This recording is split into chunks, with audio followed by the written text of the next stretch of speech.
எங்கள் வீட்டில் டாக்டர் இருக்காங்க, அவங்க வீட்டில் டாக்டர் இருக்காங்க, அவங்க வீட்டில் டாக்டர் இருக்காங்க. ஒரே ஆச்சரியமா இருக்கா?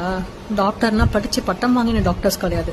கூகுளில் படிச்சு அது என்னென்ன மாத்திரைன்னு பார்த்துக்கிட்டு நம்மளுக்கு உடம்பு சரியில்லைனா டாக்டர் போகும்போது அவங்க ப்ரிஸ்கிரைப் பண்ணுற மெடிசன்ஸை பார்த்து படித்து தெரிஞ்சுக்கிட்ட டாக்டர்ஸ். ஃபார் எக்ஸாம்பிள், ரொம்ப தொண்டை அப்படியே ஒரு மாதிரி எரிச்சிட்டு இருக்கு, காஃப் வந்துட்டே இருக்குன்னா ட்ரை காஃப். அது வந்து 3 வேளை நம்மளோட ஏஜுக்கு தகுந்தாப்புல, ஐ மீன் வெயிட்டுக்கு தகுந்தாப்புல 10 ml ஒரு 7.5 ml அந்த மாதிரி குடிக்கலாம். ரொம்ப ஜுரமா இருக்கு, அடல்ட்ஸ்க்கு ரொம்ப ஜுரமா இருக்கு அப்படின்னா டோலோ 650 எவ்ரி 4 hours. அப்புறம் ஜுரம் சரியா இல்லை, 3 days ஜுரமா இருக்கு அப்படின்னா உடனே ஒரு ஆகுமெண்டின் அந்த மாதிரி ஏதாவது ஆரம்பிச்சிடலாம் நம்மளே. அதுக்கப்புறம் கோல்டா இருக்கு, தும்மலா இருக்குன்னா செட்ஸின், மார்னிங் ஒன்று நைட் ஒன்று.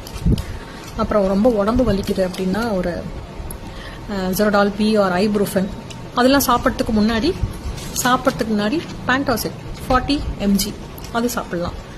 அப்புறம் வயிறு ரொம்ப வலிக்குது, சைக்ளோகாம் இல்லைன்னா ஜெலுசில். வயிற்றில் வந்து ப்ராப்ளம் ஏதோ இருக்கு, ரொம்ப லூஸ் மோஷன் போயிட்டே இருக்குன்னா குட் பாக்டீரியா பிஃபோலெக்ட்.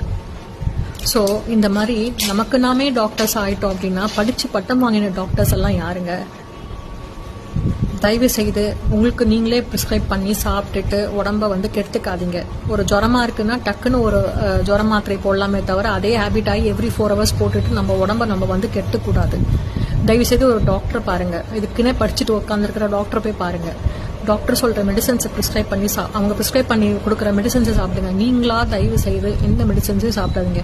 ஒரு டைம் 2 டைம்னா ஓகே, பட் அதுவே வந்து கண்டினியூஸா ஒரு 2-3 நாளைக்கு நம்மளே மெடிசன் சாப்பிட்டுட்டு இருக்கோம்னா that's not at all good. தயவு செய்து டாக்டர்ஸை பாருங்க, அவங்க ப்ரிஸ்கிரைப் பண்ற மெடிசன்ஸ் சாப்பிட்டு உங்க உடம்ப நல்லா பார்த்துக்கோங்க.